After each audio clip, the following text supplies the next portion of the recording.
Get the music going, man. Get the music going, bro.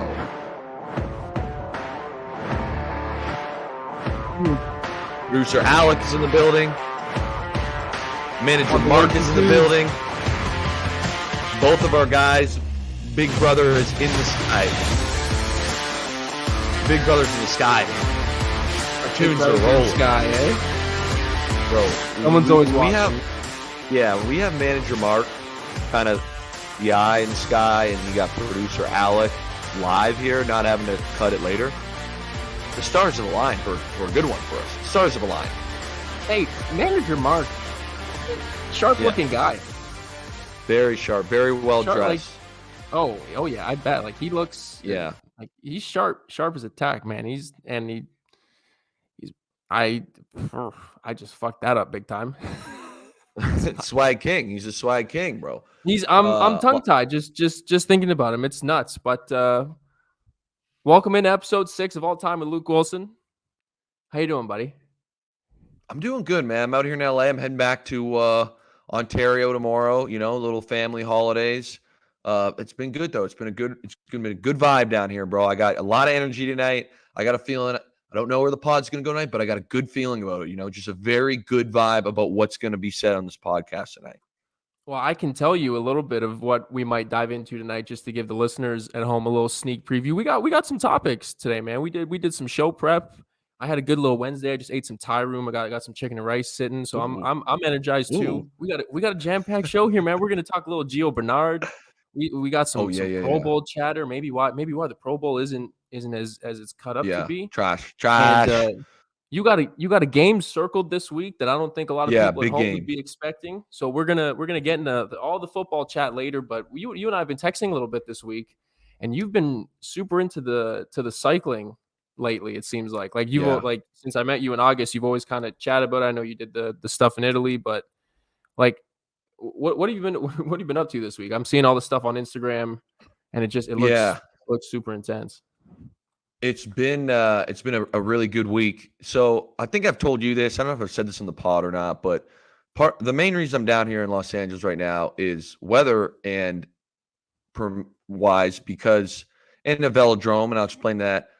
I kind of fell in love with the bike. Everyone sees me doing some cycling stuff, but I'm actually trying to like chase this pipe dream, and I want to be very clear when I say this. I am far from being there. In my head, I'm going to get there, and I got a lot of work to go. I'm not knocking on the door yet. But I have this dream of racing for Team Canada at the Olympics in Paris in 2024 on the velodrome. So those of you who don't know what the velodrome is, it's the indoor cycling track. You feel me? Oh, yeah. 2024. 2024 is around the corner, bro. I got to get there quick. Now, and this week, I kind of felt like I made some breakthroughs on the track in Carson, California. They have an indoor velodrome. And, this might sound nuts, but when you're getting to like this level and like these speeds, it's actually a really technical thing. You know the old saying, like, learn how to ride a bike? Yep. That's not really applicable when you're trying to ride a bike at 70 kilometers an hour. Like, you got to be aerodynamic. You got to be in a certain position. You got to have an efficient pedal stroke. You have to ride the lines correctly. And this track is banked. So if this makes sense, Belly, the corners, I believe, are 45-degree angles. So it's like really like you're like on almost in like a fishbowl riding around, if that makes sense. No brakes on these bikes, fixed gear. Yeah, so it's kind of wild. Like, you got to be a little locked in. Very thin tires, but you got to be a little crazy too. Yeah, a little nuts. You're really gassing it, but it's been fun. Where the guy who runs the velodrome down here is from Alberta. He's a Canadian guy. His name's Travis Smith, and he's been fucking awesome. And then this week, Olympic gold medalist Kelsey Mitchell came down here, and just very intense. And very fun at the same time. Just a warrior, competitor. She's watching her. It's been really cool for me, like, to see someone who's been to the Mecca and it still has that like drive. When you're in that kind of energy, that atmosphere, it's electric, dude. It's electric. Yeah. And then to kind of add that, which has been a huge, privilege for me to like meet another person. Her name is Erica Reeder. She was identified by the RBC program. RBC does this thing where they identify potential future Olympians. I don't know her whole backstory, but we know this week from Saskatchewan, Regina, I believe, went to Manitoba, played hockey there, played pro hockey in Sweden, and now is, also trying to chase that dream of going to the Olympics. And another one where just like we had a ton of fun, we've kind of bonded, but just she's an absolute warrior, dude. So, when you get in that really a good group where we're all pushing each other, but it's fun, it's shit, and you're getting after it, and you're bantering a little bit, you just feel alive, dude. And I feel alive, and I owe a big thank you to those two because they're a blast to be around. And now I feel like I've got two friends that I'm really going to be following in their journeys in the cycling world too. So as you can tell, I'm on fucking cloud nine. Yeah, I'm on cloud nine. They've been a really fun. I can tell. So 2024 Olympics, are there any dates that you have circled in terms of like trying to meet time thresholds by then? Like, what is your training progress kind of look like? What kind of timeline are you trying to operate on to make this attempt for 2024? As fast as physically possible, but I probably have max, let's call it 9 months. 9 months if I'm not in like this time. It's going to be very tough because even if I were to get to the standard time, so to speak, which it's right before, they're not going to be like, bro, you haven't trained with us. You haven't rode with us. Yeah. And I totally get, I'm not an idiot. And then the last thing is also I'm 32 and by 2024 comes, I'll be 34. So it's like, I need to be substantially better than the 21-year-olds because if it's even, they're taking the 21-year-old. Let's be real here. I know how the business works. So it's been something fun to chase though, dude. It's been something fun to chase. It's totally different. It's really a different body style, different mentality. The journey so far has been really incredible for me. And I've really loved it. And again, I had a pretty wild spark before this in meeting Kelsey, seeing her work, seeing her technique on the bike, hearing her story. Hopefully one day we get her and Eric on the pod. And hearing Erica and her story and like her grind and watching her work, it's inspiring, man. It's inspiring to be around people like that. And I'm really amped for both of them because they were fucking electric, bro. Electric personalities to be around. Really fun.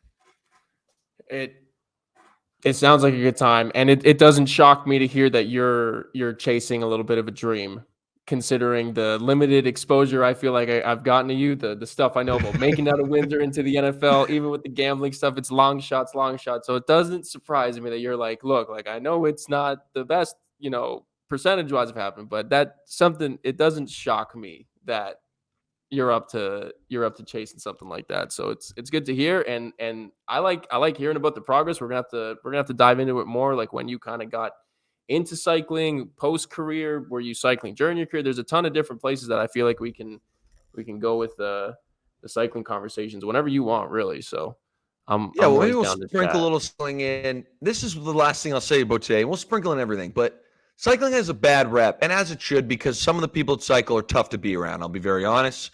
They're jerks on the road. We wear funny outfits. I would say I'm not a big jerk on the road. I try and, think of the cars first, not myself. But, it was one of those things where I disliked cyclists and thought it was a clown show. And then all of a sudden I did it. And it's been a lot of fun. So I think that it's unfortunate there's certain individuals in their personalities maybe have ruined the stereotypes of cycling. But I think that as a healthy thing, an activity thing, if you want to, a competitive thing, it's a pretty cool hobby to take up. That's all I'll say. We'll end the cycling chat there for today. It's out. My dad has, my dad rides bikes. He's done it his whole life. He and a group of his buddies from high school still do the Ride to Conquer Cancer every year. So it's like cycling's always kind of been around my life a little bit. So it's, to hear you say it, I think good things of cyclists. So I didn't know that there was a bad rap about them. That's too bad. Yeah, I appreciate that, Luke. I appreciate that. Yeah. You mentioned like a clown show or a little bit of a circus, about the reputation with cyclists. It made me think about the Tampa Bay Buccaneers locker room the other day after that loss to the Bengals, with the absolute circus surrounding Giovani Bernard, and that he had the fake punt situation that didn't go his way. And then there's just this weird clip that surfaces on social media after the game of the reporters trying to speak with him. It seems like he was kind of short with them at the start. I don't know if producer Alec has the clip here or if we want to play it, but it just a bit of a strange situation. Yeah, I can get into this. I can get into it. Let's play it. You were injured all year. What have you done for us to talk to you about all year? I talked to you Tuesday. Don't say you're not talking because I didn't talk to you all year. You were also injured most of the season too. Just relax. Can I go to my family that I have outside? And You all can. of a sudden now? Just don't say we didn't talk to you all year. We just wanted to ask for your perspective on what happened You're there. involved in one of the biggest plays of the game. Okay. Thank you, Jew. I appreciate That's your all. time. We do. We won't hold you. We would have talked to you in the season, but also you were injured. Just tell us what I occurred. got a lot of Yeah, things to can say you pause already, it but for we'll a talk sec? Can you about pause it it for a sec? Yeah. So, Okay, like, let's talk about a scrum after the game. yeah. And I'm going to actually take the side of a player. So I don't know exactly how this went down. But first and foremost, certain things I already see that I feel for Gio here is that he's fully dressed and on his way out. So how this end of a game happens, and there's like a certain timeline. It's all done by the NFL. Like, you have X amount of time. You got to be the media will come in and chat here. So, and I don't know when that clock starts. And I don't think the media, is ever really timing it because they respect the head coaches. But like game ends, win or loss, Pete would come in and it would just be us. Equipment guys, coaches, staff, usually GM, players. Chat about the game. If it's a celebration. If you lost, it's definitely not a celebration. And you put your heart and soul into these fucking games, bro. You really do. You're there all week. You're watching hours of film, hours of practice. You're talking about every little detail. You go home. Your work day's over. No, it's not. You got an iPad. You're watching more film. In the massage room, you're getting your body right. You're doing all of these things. And to me, sometimes beat writers miss that. They miss that. And when Gio's like, y'all haven't talked to me all year. Oh, you were injured or you were this. And it's like, well, the reality is where he's coming from is like he is a big part of that team. But beat writers aren't talking to him because they're talking to White and they're talking to Fournette. But they don't see his ass in the punt team, 'cause it's like not the hot topic. So now all of a sudden, it's like this man, if he was playing the PP, I don't know if we can see the actual fake punt. But like if he's in control, think of every punt that he, every punt meeting. Like, bro, you be meeting about this. Here's the fake punt. Here you go. Play it. So there he is. The PP, when I say that he's the personal protector, that's him. So, and if we run it back, sorry, real quick. I'm not really sure that like this is on him. You can see him looking up like, bro, what on earth? So the personal protector, yeah, you can see him yelling there. I'll kind of explain this. I just like watching the reactions of teams. Here's the slow-mo version. No bueno. No bueno. Now, everybody is running a fake. You can see that because they don't kick slide. See how they all rush forward? Yeah. So everybody on the field is running this fake. What I was wondering about is either he was expecting to snap that high, he wasn't expecting to snap at that moment, or he was trying to sell it too much, etc. But a lot of times how that PP will work, I should clean this up. A lot of like the personal protector will work is you run the show out there. You call, hey, there's shifts outside, or we doing the count. You'll call Rip or Liz. You tell the snapper where to go. That's his job. So when he's in the media and he's like, yo, man, like, y'all haven't talked to me all year. It's like, you don't give a damn about the punt team. And now if there's something negative, y'all all want to hawk me in my locker. And the next thing is like that play right there. Back to the interviews. The fact that he's fully dressed on his way out is a little strange because if it was such a big play in the game, big moment in the game, they're in your shit right away. Like you haven't taken your shoulder pads off and they're right in your face. And he's right. Like, dude, there'd be a lot of times I got family and friends in town and I'm like showered up, dressed up, and like I'm the ninth story of the game, and all of a sudden a reporter catches me on the way out and and he's like, hey man. And the questions are usually juvenile and he knows like bro, what am I going to say? What am I going to blame the deep snapper, long snapper? I mean, what am I going to do? Like, talk about this, talk about that. Like, it's a bad situation. I mean, anybody who sees that is like, hey, what happened? Miscommunication. Like, you can't throw anybody under the bus. So Yeah. I feel for Gio there, and just kind of saying like, yo, I got family to see. I don't want to answer your dumbass questions.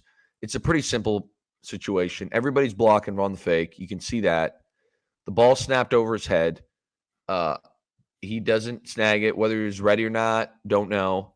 But a lot of times, too, for that situation, if you will, if you notice he looks like very still, well, the reason that he'll do that is, and this is wild, bro. I found this very wild the moment I was on the punt team. And I play a lot of punt snaps.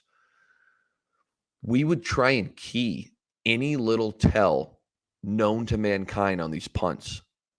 So first thing that was told our personal protector who calls the cadence is on film, try not to move anything, even when you're talking. Because let's say, this might be weird, dude. This might sound bizarre, but let's say it's like easy. So, and you do like easy, and just do like something like this every time, like as you're talking. These special teams guys will time it, okay? The moment he bumped his arms, 1,001, 1,002, ball's been snapped. Okay, let's see how the next one. 1,001, 1,002. We had one year with the PP. I'm not going to tell you who this is because I knew the guy, and he would put his mouth guard in.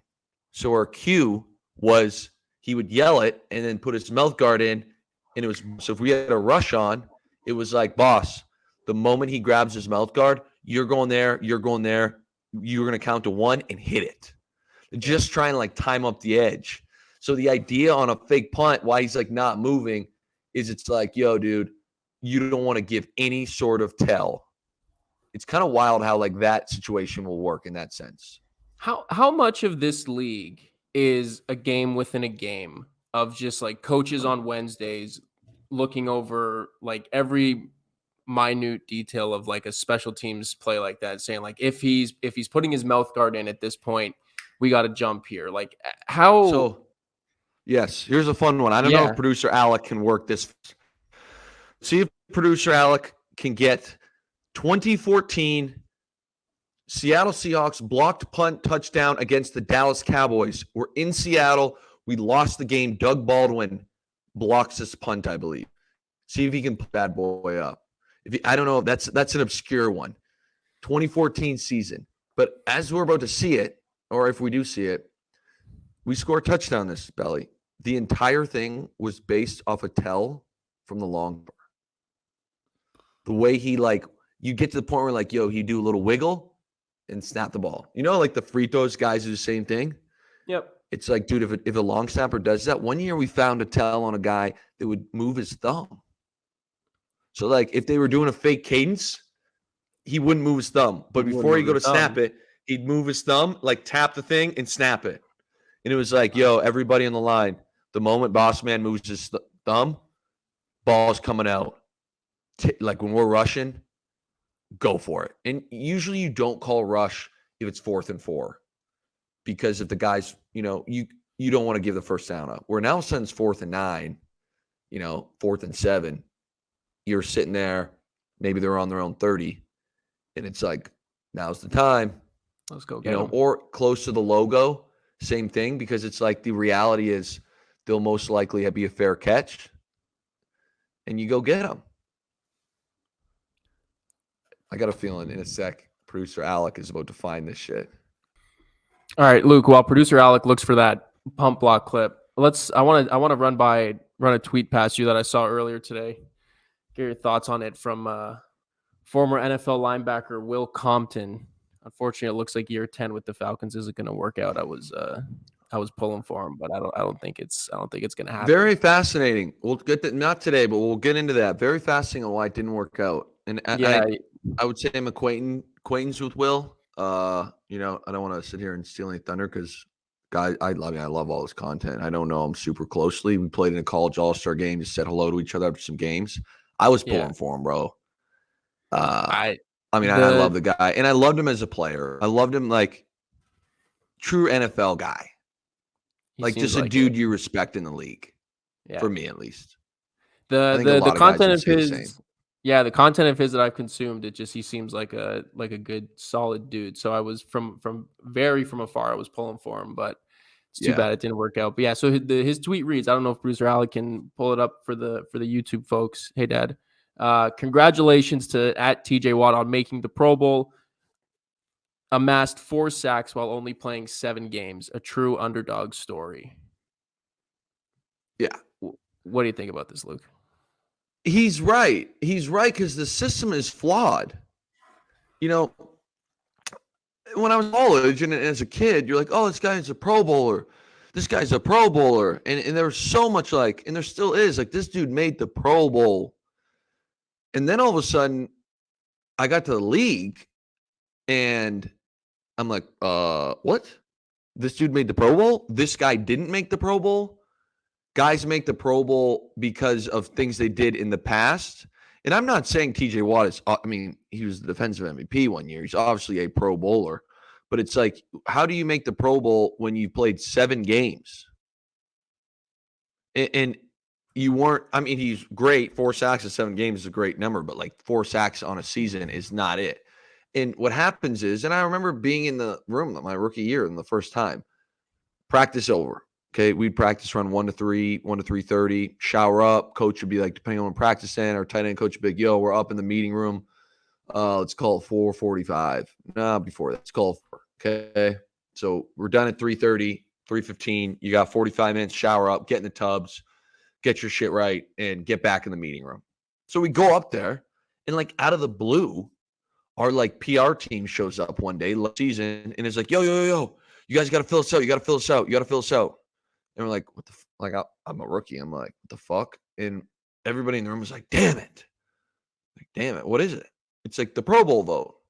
Hey, today the tight ends here are voting on NFC safeties and NFC free and NFC outside linebackers. I don't know, I just threw there. And I'm like, but you're not allowed to vote for your own team. Okay. So I'm sitting here and I'm like, what? This is how it's player voted. All of us are like, okay, let's go through the list here. And they've got the stats underneath. And then you're just like, I've done it, especially when I was older. I'm like, well, that guy's really good, but I can't stand him. Don't vote for him. Or the opposite. Somebody in the room's like, hey, so-and-so's my boy. We went to college together. Vote him in. And it's maybe the first pick, we are picking the best guy, but after that, we're just filling in names, and then the next thing I'll say is on top of that, we didn't see every guy that was on the list. We're watching a ton of football. Let me rephrase that. We're watching an ungodly amount of football of teams that we're playing. Yes. So it's you don't play everybody. Let's say, okay, we're picking strong safeties.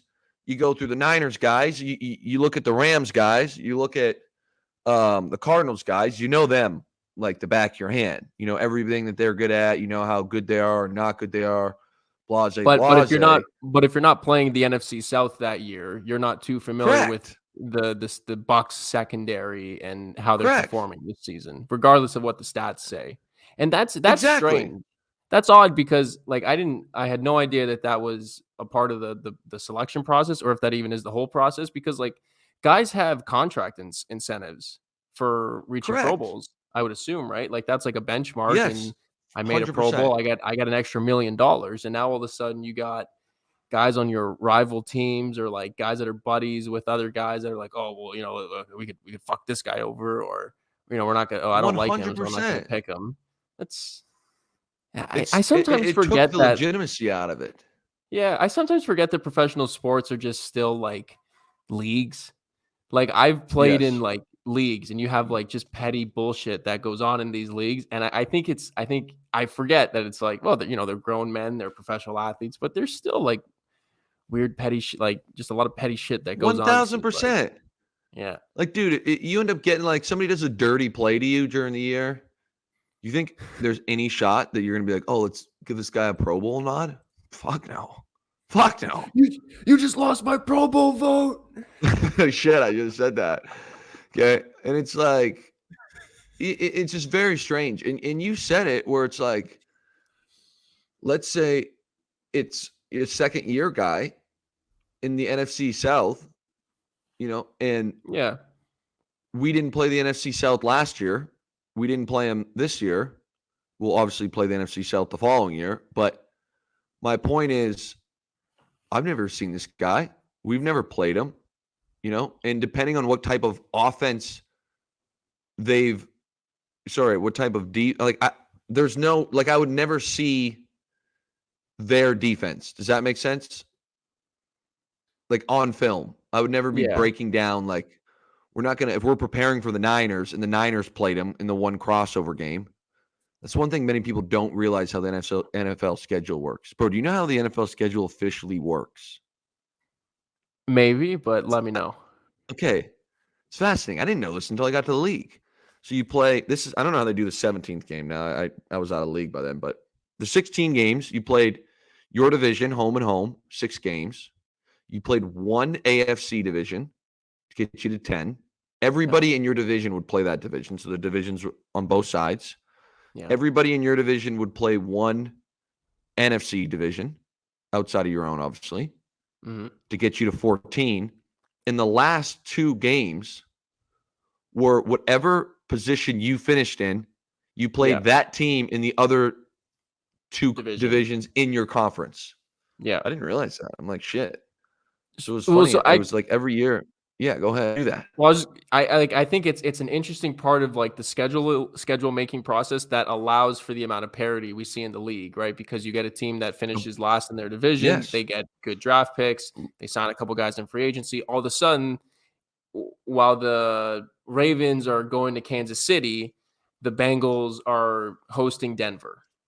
Correct. Right? And that's a big swing. So, yeah, I don't know if that's a well-known fact. Yes. Boom, you nailed it. Bang. So it's interesting, dude. And again, like, we would never see these guys. So there'd be a few guys who are like, okay, you saw them on highlights, you saw them make a few plays, and the stats look okay, but the stats aren't, especially with DBs. It's like, oh, he's got 4 picks. I'm like, oh, he's got 4 picks, good year. Like, and then maybe you look into it and it's like, well, he's also got the worst coverage rating in the NFL. Yeah. But that doesn't say his coverage rating on a stat line.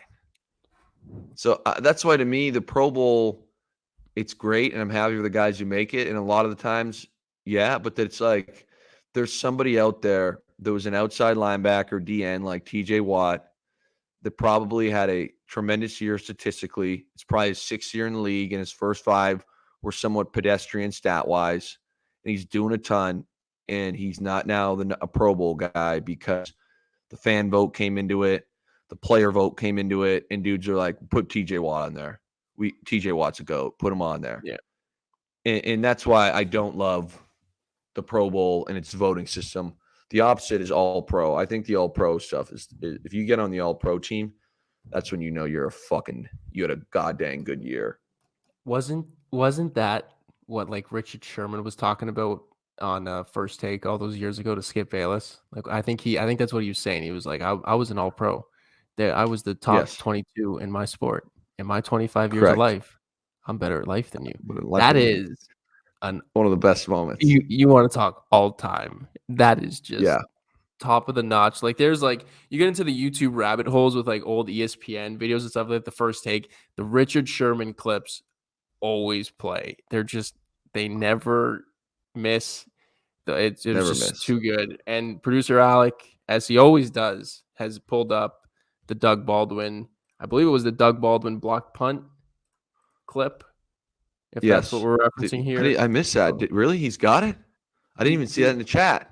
I can't play that shit. Play that shit. You doubt this guy. He's got it. He's got it so much he's not playing it right now. Here it is. Okay. Can we rewind it a bit? Can we rewind it one bit? It's got to pause it right at the beginning.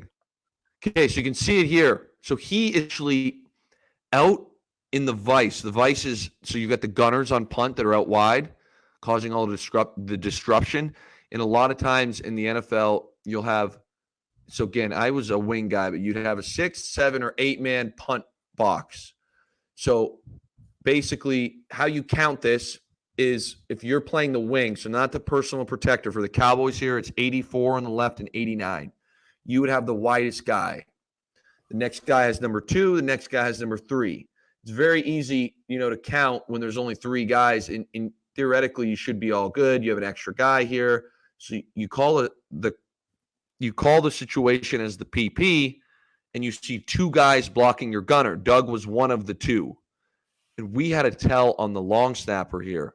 So as soon as he did something, we had timed it out to be like, yo, when he does this, you're going to sprint in. It'll be too late for them to adjust their count. And you're going to come on a direct angle. No one will be blocking you. No one will account for you because they've already locked in their count.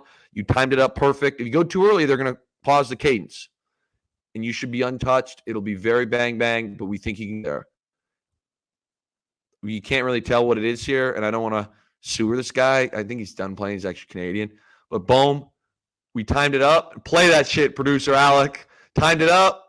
They didn't see how he's unblocked. Boom, see ya. Touchdown. Wow. Mikey Mo, scoop and score. Thank you. 10-0. And again, so like something like that was based on a complete tell we had on the long snapper. What week was that Something, game? a movement. We lost this game. I want to say it was week 3, 4 maybe. So early in the season. So is that something that like a long snap, like is that something that the Cowboys would pick up on that you guys had to read? And it's like, correct. We need yeah, you to pretty not sure. And I think we might have told them afterwards. Oh, nice. Very nice. Yeah. Yeah. Leagues kind of like that. Like, how did you do that? And be like, we had to tell. Well, when you're that good, you go up to the teams after the game. You're like, hey, by the way, like we lost that game. We lost that game at home with a punt block TD. That's not a good stat right there. No, that's not good. Up 10-0. I believe the next week Percy Harvin was traded too. Oh. Yeah. We'll have to get into that. We're not going down that rabbit hole. Good little start to the second half of that Super Bowl for Percy Harvin. And speaking of second halves, I got a good start to the second half of this podcast. We had a great chat with Al's brother, your good pal from Overdrive, earlier this evening. He's got a nice little 4-leg teaser parlay for us to consider. And as you can probably guess, Luke Willson had some thoughts about it, and there were some conversations that were had. And it was a good chat. I always enjoy our chats with Al's brother. So we can play that right now, and we'll be back on the flip side with a little preview for Thursday Night Football.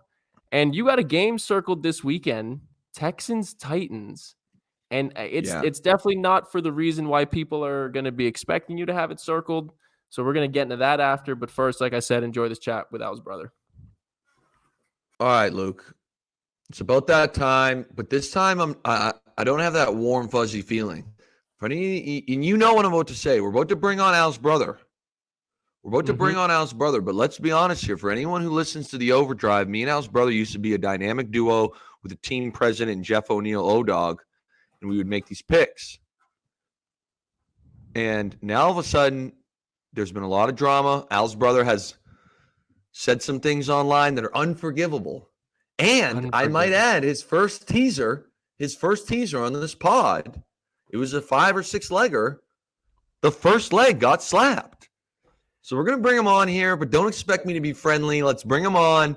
My new rival, Al's brother. Oh, yeah, he doesn't like that. Yeah, no nice intro for you today, Al's brother. No, it's not very nice at all.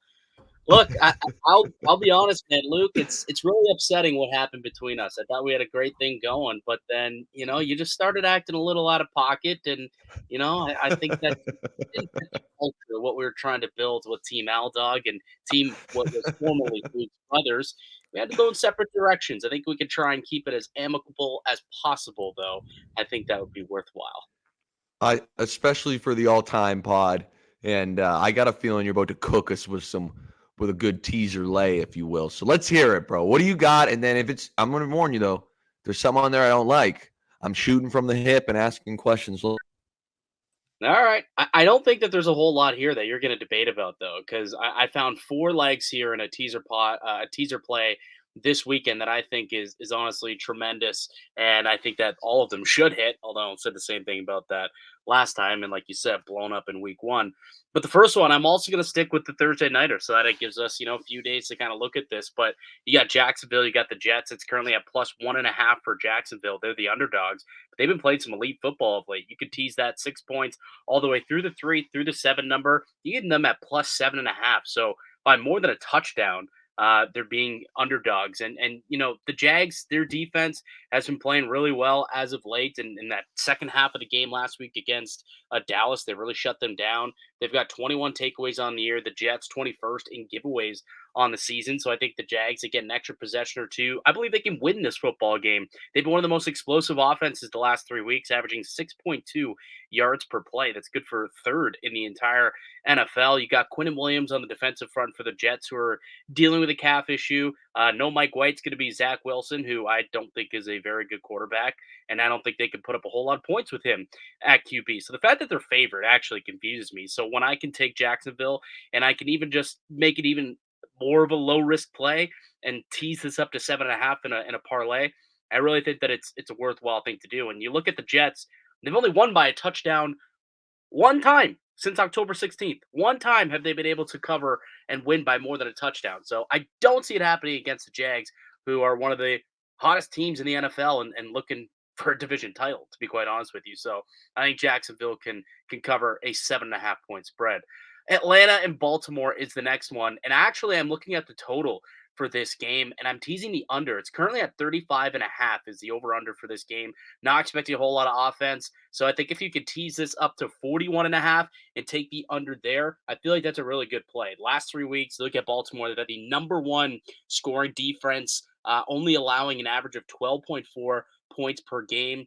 And we look at Atlanta, they're averaging just 15 points themselves the last 3 weeks and just 18 points in total on the season that they're averaging on the road. So you take that, you couple the fact that Baltimore, the last few weeks without Lamar Jackson, scoring a league low 9.7 points per game, including just 3 points last week against the Browns. I don't expect this game to be high scoring at all. I think it'll be extremely low scoring. So I think under 41.5, I look at this, maybe we could see like a 16 to 13 type of game. That's 29 points. That's far below the number there. So, but teasing it up to 41.5 sounds like a good play for me. And then I'm looking at the Buffalo Bills game and the Chicago Bears. What you're going to get out of Justin Fields, I'm not 100% sure. Obviously, he's still dealing with that injury, but I think that teasing it from -8.5 for Buffalo all the way through to under a field goal at -2.5 makes a lot of sense. Chicago, they've lost by a field goal or more in 7 of their last 8 games, and that's with Justin Fields kind of turning the corner and turning into an adequate quarterback. It's because that defense ain't very good. They're giving up a league high 6.3 yards per play this season and 25 points a game, and they're only averaging about 19 points. And you're going up against the Buffalo Bills. They've been one of the most explosive offenses all season. You got Josh Allen going into Soldier Field. I think that they'll certainly win this game by more than a field goal. So you can tease that down, and that's a pretty decent play. And then the final one I have to add in this leg is Washington at San Francisco. So the Niners and Brock Purdy have been playing some pretty quality football, man. I'm not saying that he's the next Tom Brady as a late round pick who's going to become, Mr. Perfect here, but he's been a very more than adequate quarterback. And you can tease this from 7 down to 1 point. So basically into a pick'em against the Washington Commanders. You got the Niners, who are 6-1 at home. They've won 7 in a row. The number 1 defense in the NFL should be able to stop the running game that they have there in Washington. I don't anticipate Taylor Heineke throwing for 300-400 yards either if they shut down that run game. So I think San Francisco can win this one. So making it a 1-point game works for me. And all those 4 teasered together, you get plus 240. So, you put down a little $100 on that action, win yourself $240. Okay. I got some issues. So we're going to get a quick rundown. You said some things. So let me get this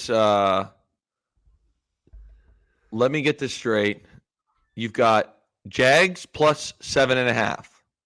Yeah. Like Bills two is minus what? Bills minus 2.5 and 1. Niners minus 1. What's the fourth leg? I missed it. I've got Atlanta, Baltimore under 41.5. Okay, I like that. Let's hear your thoughts, Luke. Foremost, we've got weather game Thursday night. Are you nervous that the Jags can't play in the snow? No, I'm not nervous about that. Plus, I don't think the Jets can put up a whole lot of points either, though. Like, I know Trevor Lawrence doesn't have as much experience playing in the snow, but I believe that he's got a strong enough arm to be able, that's equipped to play in the snow. Is the experience there? Not so much. I mean, he was in the NFL last year and he was playing in it, but ultimately it's 7.5. They got to win by more than a touchdown, the Jets, and I mean, it's just not something that they've been able to do. They've only won by more than a touchdown once since October 16th. So when you're teasing it up to 7.5, that kind of takes away that risk. I also would Okay. I would also keep an eye on that weather report. It might be a rain game, not a snow game. Just something to keep in mind is Mr. Luke Willson has left the screen. Al's brother. The building. Can you believe this guy? Oh, First he leaves your team. What's going now on? He leaves the podcast mid-segment. It's absolutely. We're gonna have to talk about that, by the way. I'm gonna have to get to the bottom of how this locker room got split because he tried to tear him and I apart. Well, we might have to talk about that at some point. We'll see. He's back. Stop talking shit about him. He's back. No, absolutely nothing. I wasn't talking. Man, we were just talking. I'm getting out right now the FanDuel Canada app. Yeah. Because I have an idea that something that I think will work very well. Okay. Correct me if I'm wrong. Pick one. What the hell? What's going on? Pick one. We got the first thing you do is you click on the actual thing. So you go to Jacksonville, correct? Yep. Jacksonville plus 1.5. Yeah. And then the next one we're going Falcons under 35.5. Yeah. Yep. Correct. And then we're going I really like that Bills minus 8.5. Yep. And then the last leg is the Niners minus 7. Correct. 4 legs. And you teaser it. Teaser. You move them The all spread 6 points. plus 7 or plus 6. Yep. I'll tell you what. You do this, and I'm going to do the polar opposite. I'm taking the Jets. I'm taking the Jets minus 1.5. I'm taking the over. I'm taking the Bears. Let's see what happens. Here's the thing, Luke. Here's the thing, Luke. Talk to me, bro. What's going on? So what you should do, if that's the case, is you'll make more money this way if what you believe is going to happen will work, which I obviously do not think that is going to happen. You've got the Malocchio on you now. We've passed the Malocchio to you. I have the Malocchio. Are you forgetting the picks that you've been making over the last couple of weeks? Oh, be careful now. You're no longer with Team Aldog, okay? It's a performance-based situation for you, just saying. But you'd be better off going with moneyline victories as opposed to teasering these together. You could do a moneyline parlay just based on how these games are. Because if you're going to parlay the Jets, I don't want it. Listen, this one's not about winning. I know. This one's about spiting you. I'll tell you what I'm rolling with. All right, and it's plus 240. Washington Commanders plus 13. Then I'm going to the Bears plus 8.5. Sorry, plus 14.5. And I'm going Falcons, Ravens, over 29.5 points. And last but not least, still don't know. I'm taking the New York Jets. Don't know if that hits. I don't think that hits. I don't think that over hits. I'm taking the New York Jets plus 4.5, boys. I'm locking it in. I want to say thank you to brother for the free money. I am going to fade every one of your picks on this teaser. Every one. Oh, goodness. Oh, God. You're just throwing your money away. You're giving FanDuel all your cash. That's not how you crack them. Come on. No, we've been cracking FanDuel. We crack them. This is good. What I think is actually funny is the Atlanta Baltimore one, because even if you do tease that down to over 28.5 is what it'll end up 29.5. being, 29.5. I still don't think that hits. I don't really see it. don't. Like, these two teams cannot put up points. These offenses are anemic. I mean, you've got Desmond Ridder and Tyler Huntley. Ridder had less than 100 yards throwing last week, and that wasn't This against game will be 17-14 for a total of 31 points, and we will hit the over. If you're lucky. I mean, hey, if that happens, no, boys, I'm that's playing if it. Justin Tucker wants to make a couple of 55-yarders in like wonky conditions. Yeah. Let the rivalry begin, boys. You can bet the teaser with Al's brother, or you can bet the teaser with me, and they're polar opposites. All right. I like it. I can't believe that last week blew up in my face, though. Week 1. Baker Mayfield. You know what, though? Yeah. And Al's, bro, we'll talk about this.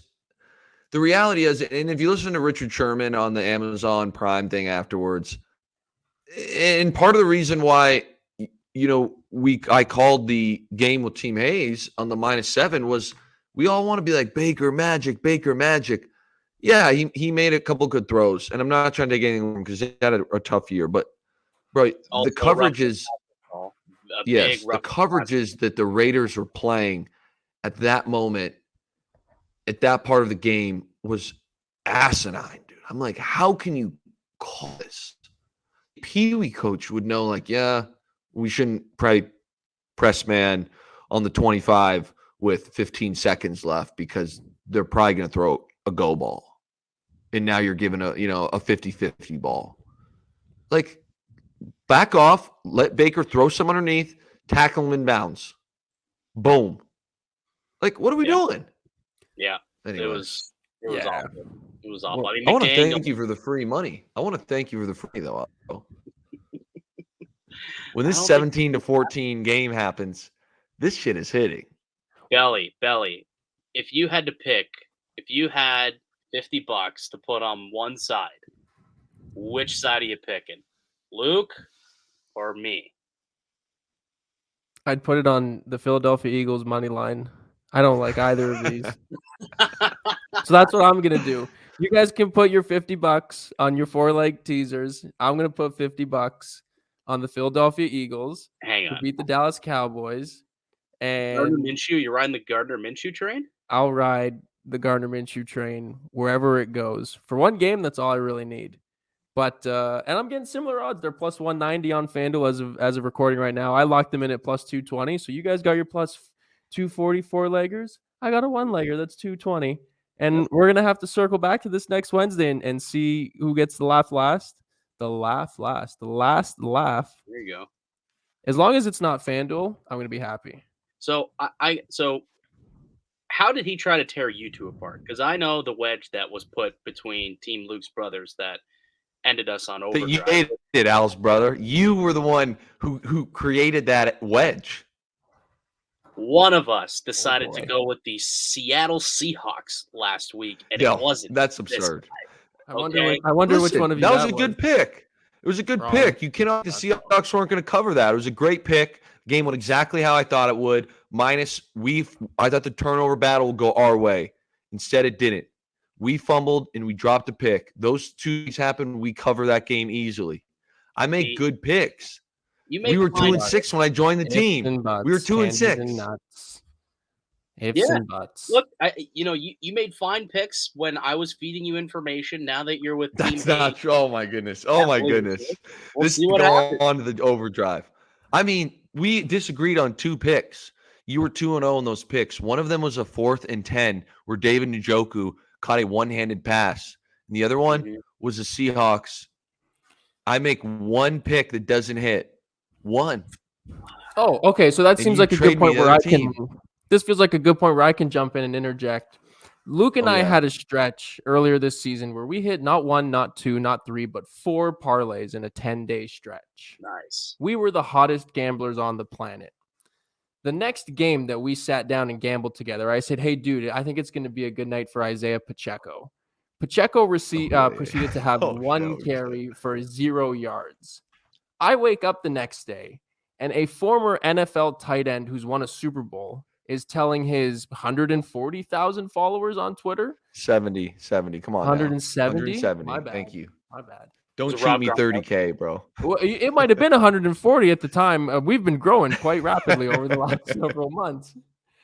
And he's told 170,000 people that I can't gamble. And I texted him. I was like, dude, we've hit 4 parlays in the last 3 weeks. I gave you 1 miss, and you're talking about locker room issues. So you know what? Like Al's brother, I understand where you're coming from here. Because it's a couple things. In this business, it's what have you done for me lately? Amen right? to that. Well, What have you done for me lately?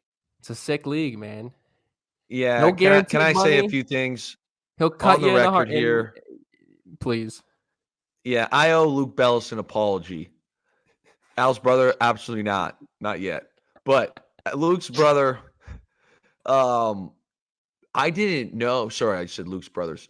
I owe Luke Bellis an apology because, believe it or not, at the time I was such a new gambler that I figured that hitting 4 parlays in a 10-day sprint was an average ratio.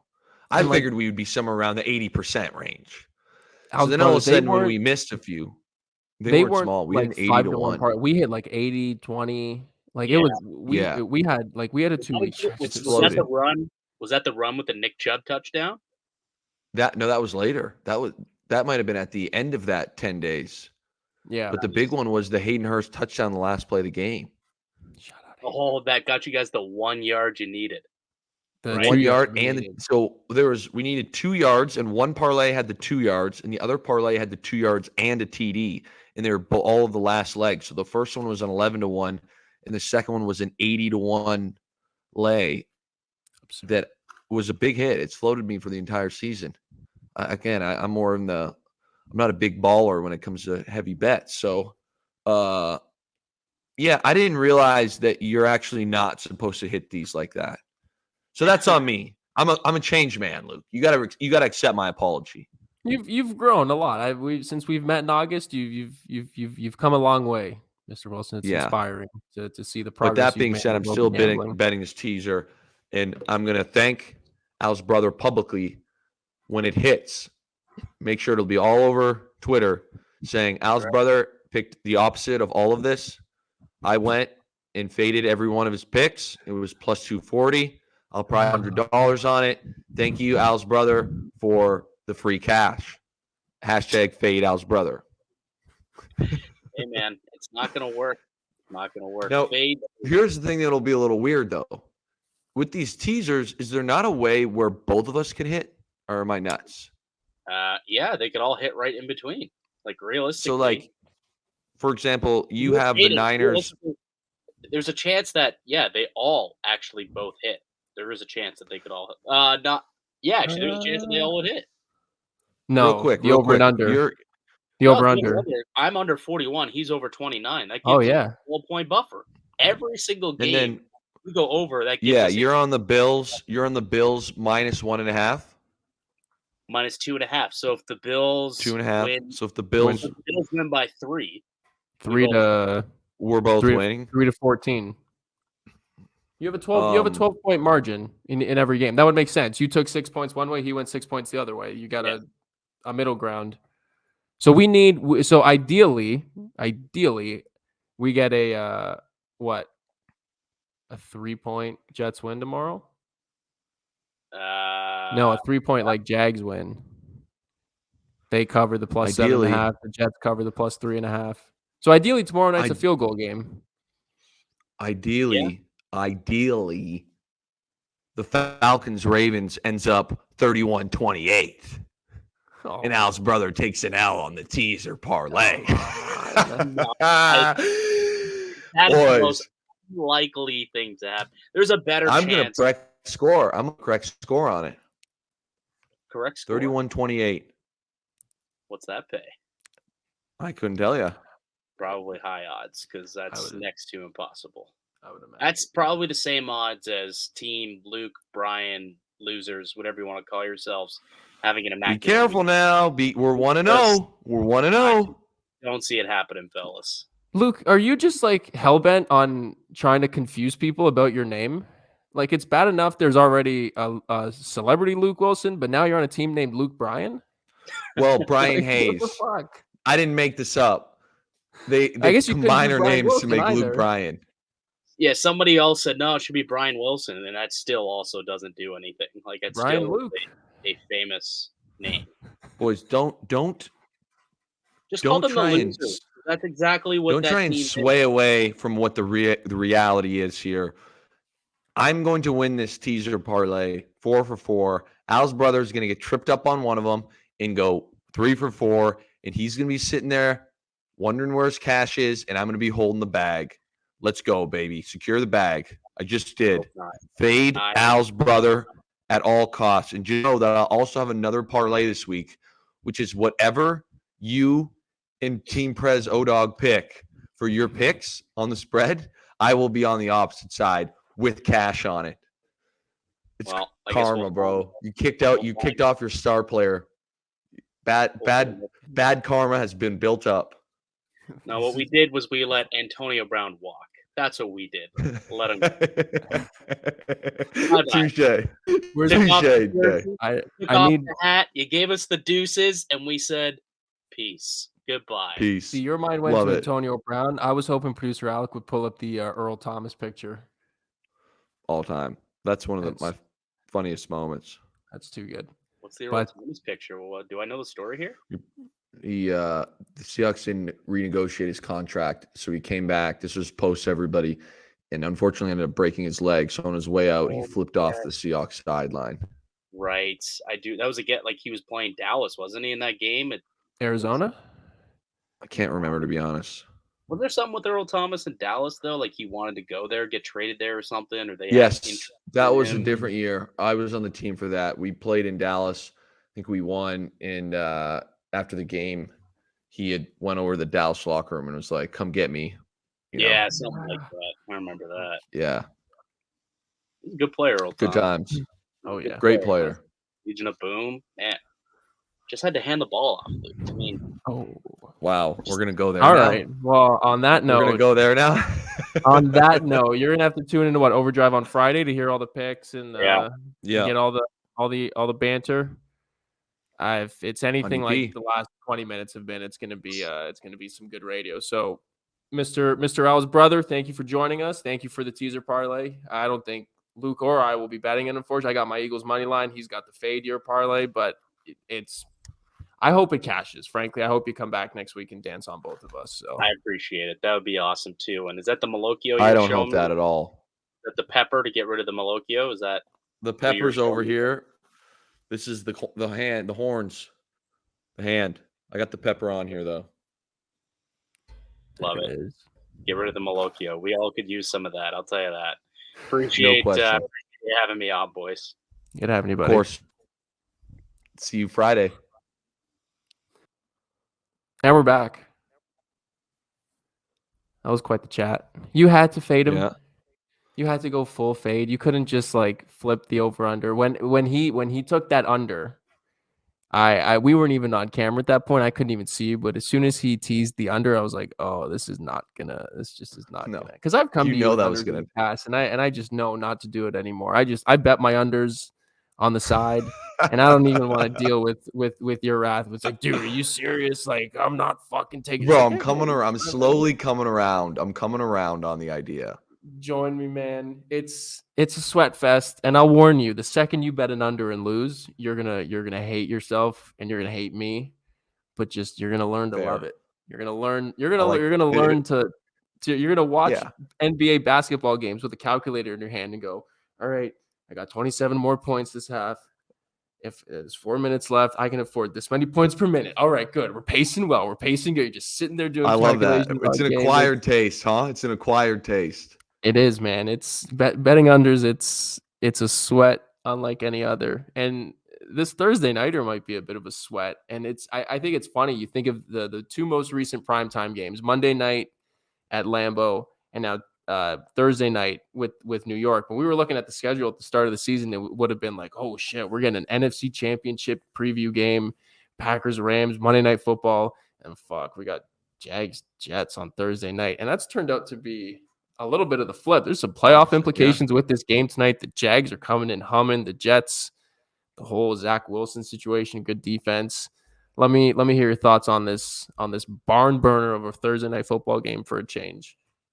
Early on, I was thinking, let's hammer Jags. Let's do this whole ordeal, blah, blah, blah, blah. But now I believe Quinnen Williams is back, who's a tremendous player on the inside. And it's going to be their games. We got to wait. I'm not going to sit here and give some bullshit fucking parlay out with the Army and have the Army get slapped because we didn't have patience. We didn't have patience. We didn't have, a pristine moment to strike. So we got to wait in the morning. We got to see the weather. We got to get the forecast, and then we got to put our work in. But right now, my head actually goes towards the Jets. How are they going to manipulate this whole situation? I think if it's pouring rain and potentially really cold and snowing, I don't know which one it's going to be yet, that will bode better for the New York Jets than it would for the Jacksonville Jaguars. It seems like when the whole Mike White situation happened with them benching Zach Wilson, the team shows up with Mike White t-shirts all of a sudden. He then gets hurt. Wilson is now back under center. What could the dynamic be like in that locker room where it's a quarterback that it seems like the team doesn't really like all that much? Can the Jets still rally around a guy like Zach Wilson, or are they just kind of like playing out the season here? Yeah. That's a tough question. We can skip that question. Neither. I'm going to say neither. Can they rally around Zach? No, but they can come out there and squeak games out until Mike comes back. Once you kind of burn that bridge with guys, unless you come out and flat out ball, that bridge ain't coming back, bro. It ain't coming back. You got to go out there on Sundays and ball the fuck out, and probably more than once. And when I say ball out, I don't just mean statistically. I mean do what you're supposed to do, on-time throws. If Zach Wilson goes out and wins a couple go balls, and it's just like, I'm kind of playing backyard football, extending some plays, they'll be like, all right, man, like you rolled the dice again today. And the right number came up, but you missed the easy throws. Your accuracy wasn't here. You can't roll the dice like this every week. And so that's why I'm like, the only way for people to rally behind our guy, Zach, I shouldn't say our guy, would be if he comes out and puts, like, in a game like this, short week, huge playoff implications, coming off a loss to the Lions, and he comes out and really executes the shit out of this game plan and finds a way to beat Jacksonville. Things like that will get you back on the right track with the locker room. Winning football games and making throws seems like a good place to start to no question to get a locker room back in your back pocket. I'm kind of torn. I don't know. I like the Jags Thursday night, but it seems like every time I like the Jags, they seem to let me down. And it also seems like nobody wants to win the AFC South. So this feels like the perfect opportunity for Jacksonville to put some pressure on the Titans, win on Thursday, put their feet up for a couple days, and try to come out. You're the AFC South Spur, bro. Just know that when this podcast is over, I'm going to be coming to you for some info. Nobody knows the AFC South like you do. Everything you've ever said about the AFC South has pretty much come true. I'd say you're batting 99%. You almost called 99.9. The only thing I can even think was when you were like, the Colts are going to beat the Eagles, and they almost did. You called Colts over Chiefs. We bet that money line. You told me Jacksonville would smoke the Chiefs in week 2 because you're like, it always happens. The Colts. You told me that the Titans are about to tank. You told me 3 weeks ago you think the Jags are going to win the division. You're the AFC South whisperer, bro. Whatever you think is going to happen with the Jags tomorrow, I'm betting on. You're the whisperer, bro. No pressure. Just tell me what you think, and I'll make the lay. Yeah, I'm not gonna lie. I kind of like Jacksonville, and you want to talk AFC South stuff. I think the Texans might give the Titans a run for their money this week. But Game of the week for me. Game of the week. Game of the week. It feels like I didn't even try to do that, but we just stumbled across it. So yeah, you told me you got Titans Texans circled this week, and it's not because you think Derrick Henry's going to go for a $150 and 3 tuds. This game's got a special place in your heart, Luke. Let's tell the people why. Yeah, this is a sentimental one for me. I'm going to be watching like a hawk, dude. I'm going to be watching like a hawk. And anyone who's listening right here, I want you to take a quick moment and just try and put yourself in this guy's shoes, man. A very close friend of mine, Jordan Roos, I met in Seattle. We're going to get the reel of Jordan Roos in this. Don't play it yet. Jordan Roos is an offensive lineman, and he's an offensive guard. He went to Purdue. He was undrafted, came to Seattle in 2017. He showed up. You'll see a photo of him in a sec, what makes it even better. For those of you who aren't watching live, go on Instagram and type in Creature Man. And that is his IG handle. He walked in with, the Canadians will love this. He walked in. Me and Jimmy Graham are pretty tight this year. Love picking on rookies. And he had, I believe, cinch inseam Lululemon shorts and what I like to call a men's medium Lululemon tank top on. And I went right up to him. I'm like, bro, who the fuck are you? And of course, he's a rookie. Myself, not that I was anywhere near the fame and glory Jimmy Graham was, but the time I had, played a little bit, I think I was coming off a couple pretty good years, probably in the peak of my career. And we got Jimmy Graham there, who was the best tight end in the NFL. And we're sitting there ripping on him, and he handled it so well. And I'm like, bro, you're not even a human being. You're like a creature. It's the Creature Man. Like, who's this stupid ass undrafted rookie? Play the reel, and then I'll tell you why this game is very important to me, and I'm watching it. I hope that some people can get some inspiration. Here's Jordan Roos, the Creature Man himself, from Salina, Texas, then went to Purdue. There he is. That's a pregame fit for the Creature Man there. Absolute legend. It's going to keep going. What else we got? I got a feeling there's more coming. Oh, there we go. This is at his wedding. This is at the post the ceremony, whatever the after party is. You got myself and Jimmy Graham stood in his wedding. Yeah, his wedding. Cowboy had his own wedding.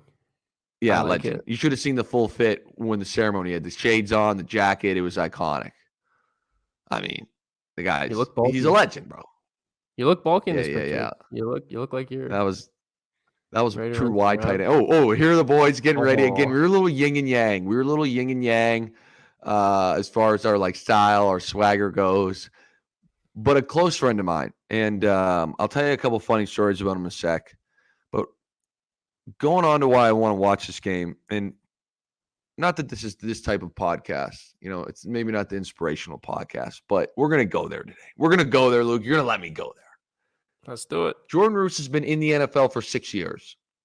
He was an undrafted free agent, made our team at a camp. And this was back when you could still do a wedge. So he eventually was on our P squad and then was activated to be on the kickoff return team as a wedge guy. He wore a T-bar face mask. That was in 2017. Yeah, I said it. Okay. He played practice squad up and down. I think he's been released 8 times in 6 years. Was released from Seattle on some wild shit. Not anything he did, just number game. In 2019, I was training with him. He had no team that whole offseason. The dying moment of camp, signed on with the Raiders, went through all camp with the Raiders, was released at the end, still stuck with it. And now you're pushing that like I'm an older guy. They'll give younger guy chances. That year in 2020, he was also in the Patriots for about a month, was released there. 2021 comes around, bleak situation, looks like it might be done. He's still grinding. He's keeping his body in shape. He's ready to rumble. Practice squad all year with the Titans. That was year 5. 2022, this man, P squad, I was in touch with him grinding. 6 fucking years, bro. 6 years. He was on the active roster, I believe, for 18 games. I don't know if as many snaps as far as the NFL goes, playing offensive line. This Sunday, he is starting his first game. And again, Luke, where my head goes with this shit is like any sport, any line of work, bro. Yeah. 6 fucking years. This dude has been grinding, dude. People telling him no. People, nah, bro. P squad guy. Grunt work. Working hard as shit. Young guys coming in every year trying to take his job. He's got to compete every single day. Every single fucking day. 6 years. Not knowing what team he's going to be on next year. He got married, as we just talked about. He's got a kid in that time frame.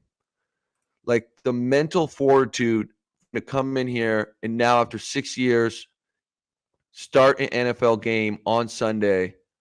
I couldn't be more excited for him.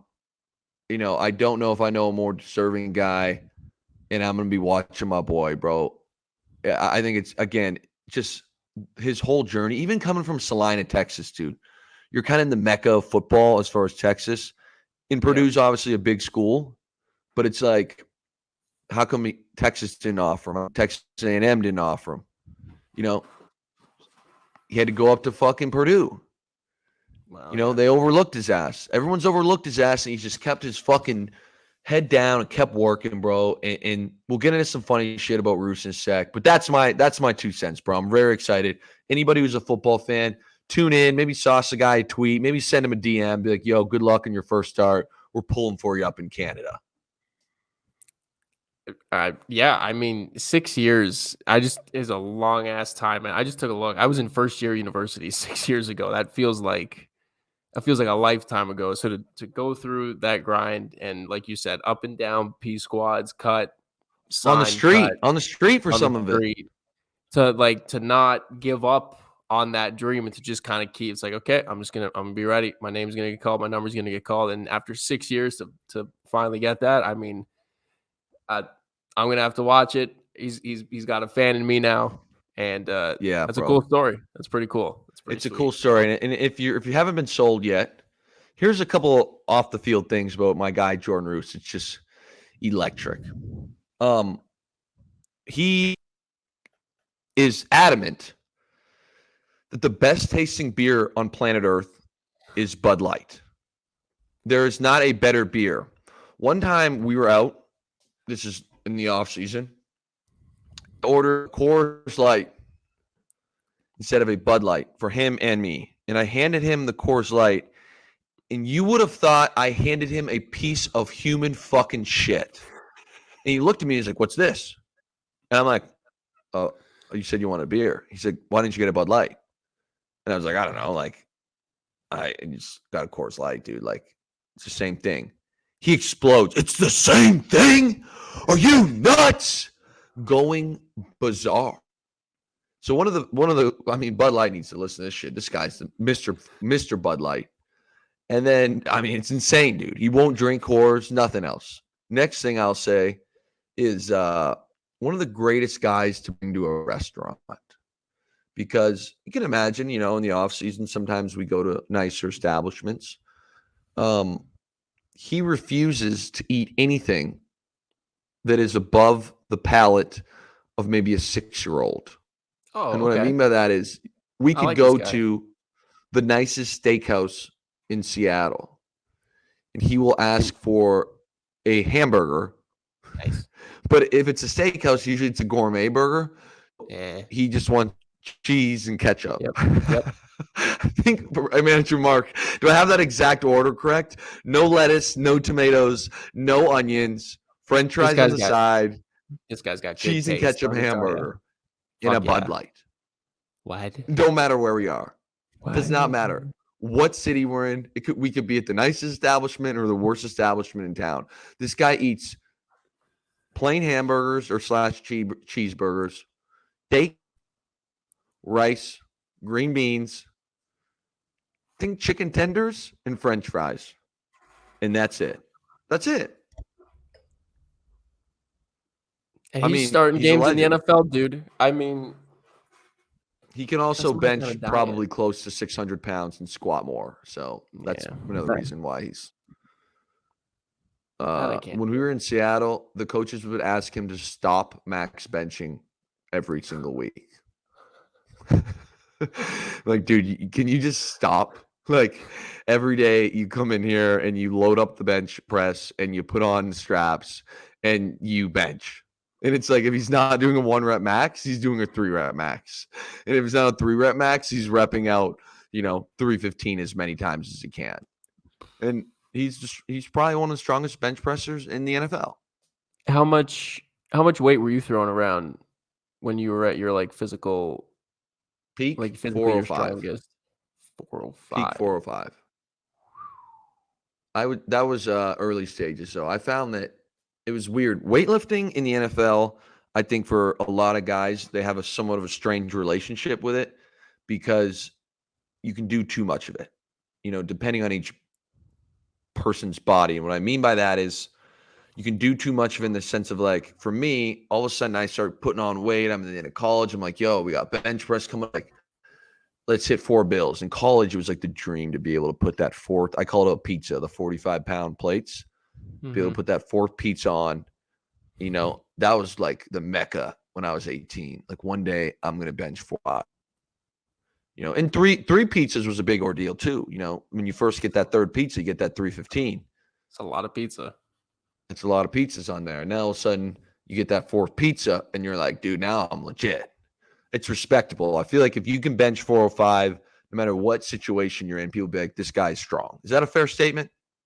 I think your former NFL player is starting to show there. I don't think 405 is like the average benchmark for. No, not average. Yeah. That's fair. You're like, fair. yeah, if you're throwing around 405, like it's respectable. If you're throwing around 405, you're playing in the fucking NFL. If I see someone like, throwing 2 plates around, 3 plate, like it's like shit. Oh, really? 2 plates to get amped up? Well, I'm working out at the YMCA. A 10-minute walk down the street from me, right? So, yeah, I would say for me, that's the yin and yang here.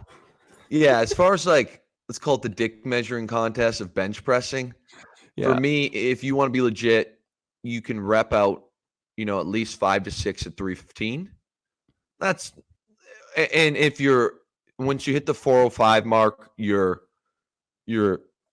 mob. That's legit. Anything above 405, monster. Yeah. When you get the guys that can hit over 500, like Jordan Roos, that's when I'm like, damn, bro. Because the reality is, for me, I think the most I ever squatted was like 550, 570. So I'm like, bro, the fact that like my guy Roos now is entering and now has surpassed the territory of my max squat. In my max squat, that's not pathetic. Like 550 is not a pathetic max squat. That's a lot of weight. Okay. Perfectly good squat. I mean, that is wild to even fathom that I can't squat what Buddy's benching.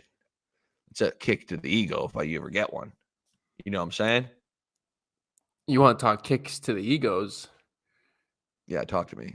Well, I don't like talking about gym stuff with you. Oh. Okay, that's fair. But you know what, Luke, I did learn this one time. Another one of the boys. I was at home, probably like my 3rd year. I'm going to have to bring up Tin Hat Slim. Mark knows Tin Hat Slim. What a name. The absolute homie. He's a tin hatter, and I love him for it. I happen to put on a tin hat once in a while too, as you can imagine. No. And Slim was like, yo, dude, you want to go work out? I'm like, sure, dude. I'm like, what do you got today? Like, I'm probably my 2nd, 3rd year in the league. Okay. And he's like, I don't know. I'm thinking about doing some upper body. Like, you want to put me through a little workout? I'm like, yeah, like, let's just get a pump in. Like, nothing like sports performance. We're just chasing a pump. Let's bench press. Let's do some pull-ups, shit like that. And I went in there and I kind of realized where I'm like, when you leave home at 18 and 4 to 5 days a week, you're in a culture that is very push in the weight room. Like, let's be aggressive. Let's put weight on you. Let's get strong now. Yeah. Like, let's hour and a half long, just bloodbath lift style shit. You stack 4, 5, 6, now 7 years of this, you get a pretty good foundation of strength. So I remember going into similar like YMCA, like situation like that, LA fitness style thing. I don't know. And I'm like, yo, let's do like, we'll get a body weight medley in a sec, but like, I'm thinking we warm up and do like 3 sets of 6, just keep it kind of ill. And I saw us on 315 and just started slapping him, bro. My boy Slim was like, bro, you're a fucking mutant. Yeah. Honestly, for me at the time, that was like one of the not weaker, but like very, very mediocre in the atmosphere that I was lifting in. Like no one would be like, wow, Luke's really strong by me doing that. They'd be like, oh, Luke can bench a little bit. Well, yeah, because you were doing it in the Seahawks locker room, right? You were doing it in the Seahawks weight room. Now you're in Windsor, I assume, in the middle of the off season, or in the middle of the off season on like a Friday, just casually strolling in. And you know, you go into gyms too, and there's like some of the guys that are really fucking like buff and strong, and they're very like fit. They look like they've like guzzled like 95 boxes of creatine right before they showed up in there. Yep. I also started to notice it's a little strange.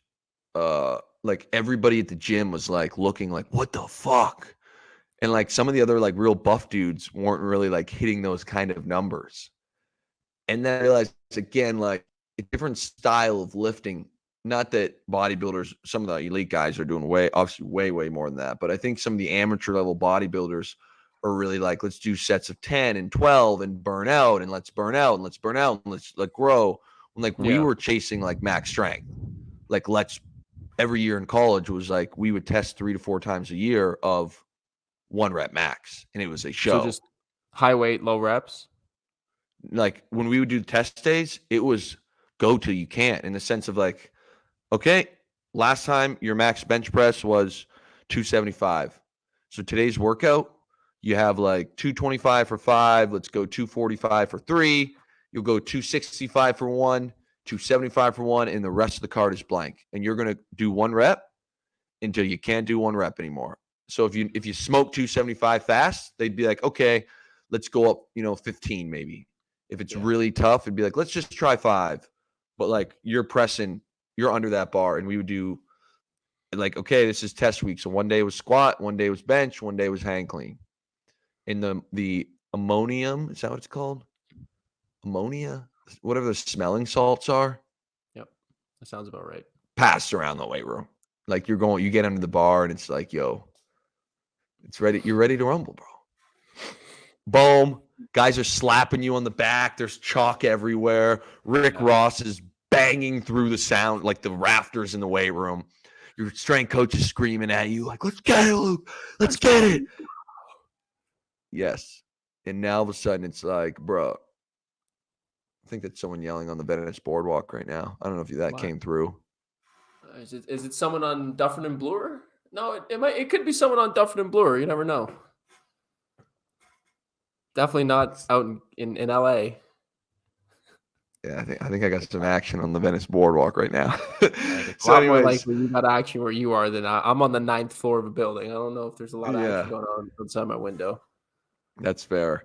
So I remember those days, and again, it's just different.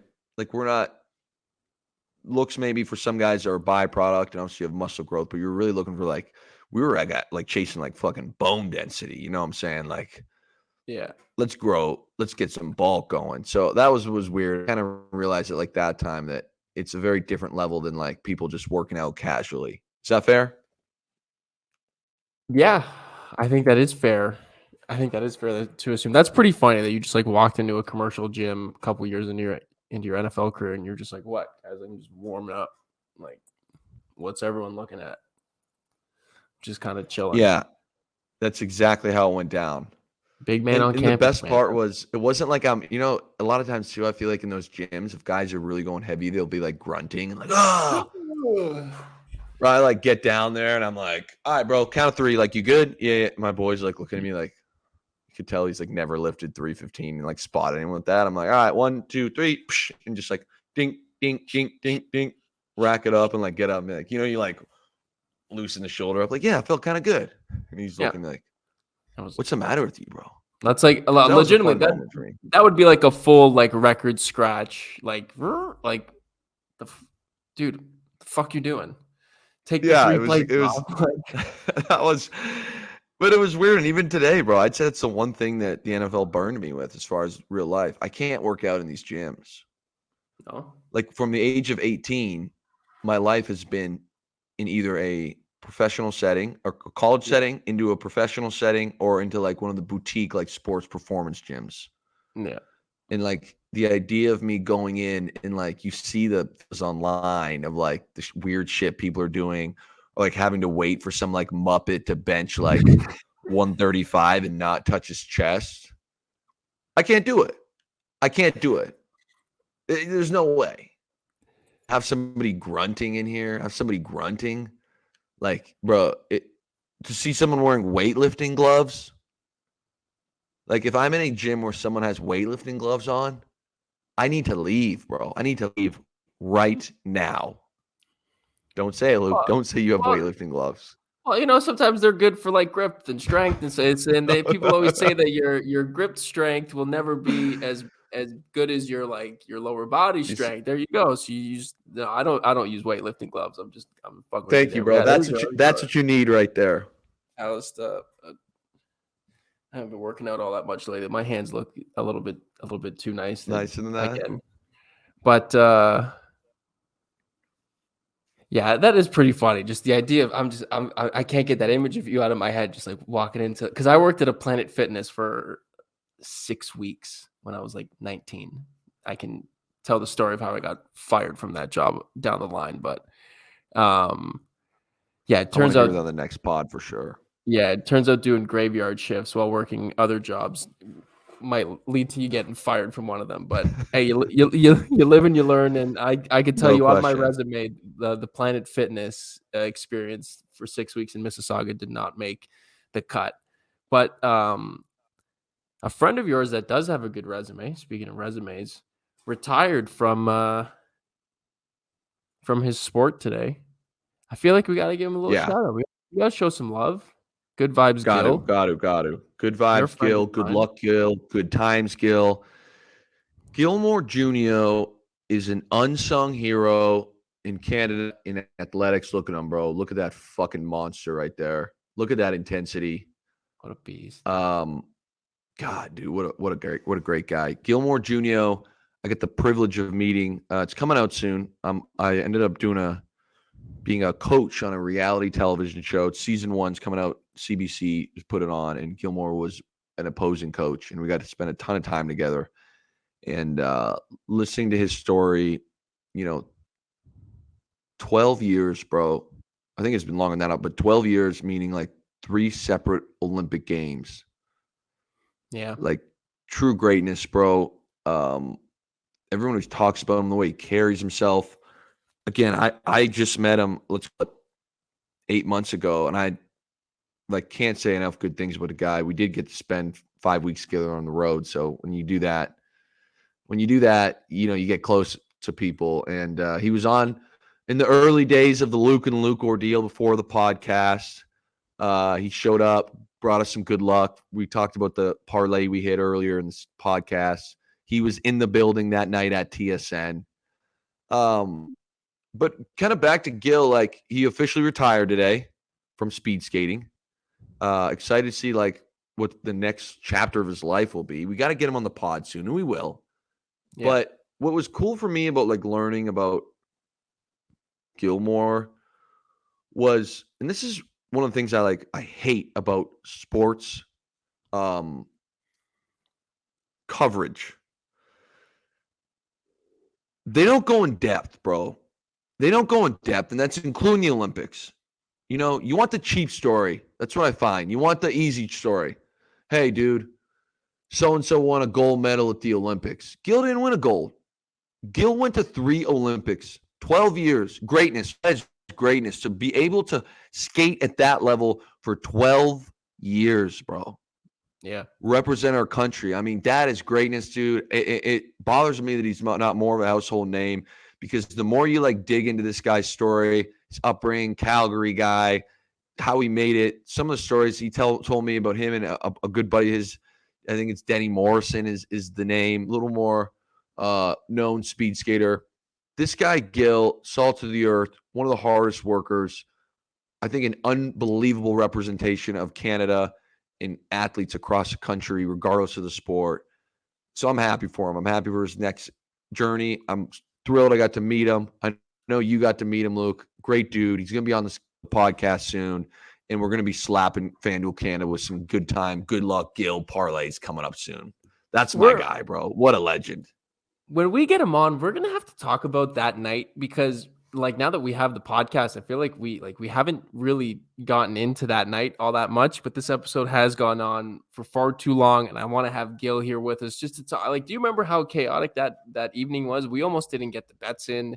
You weren't working that night. You were there in civvies. Like, it was just this like hodgepodge of stuff going on. I wasn't even going to come in.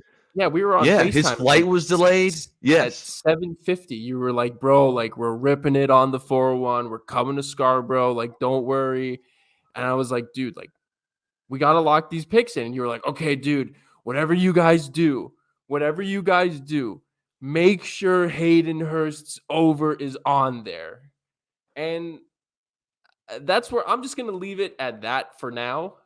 And based on how everything went that night, the fact that that's how it started to where it ended, I frankly think it's played at least a little bit of a role in you and I sitting here today. And I got good vibes, Gil. Good luck, Gil. Good guy, Gil. Olympian Gil. 3-time Olympian Gil to thank for some of that. Greatness. So we're going to have him on. We're going to start getting some more guests on these Wednesday shows. Big thank you, big shout out to Al's brother for joining us today. And while we won't have a new episode for everyone on Sunday, because I'm going to check my calendar here. I do believe Sunday is Christmas. So Luke, we're going to give producer Alec December the 25th off so he can, finally put his feet up and maybe relax a little bit. But we're still going to have a show for everyone on Sunday. We're going to have a little best of 2020, the Christmas episode, the holiday episode. I think it's going to be the start of a yearly tradition.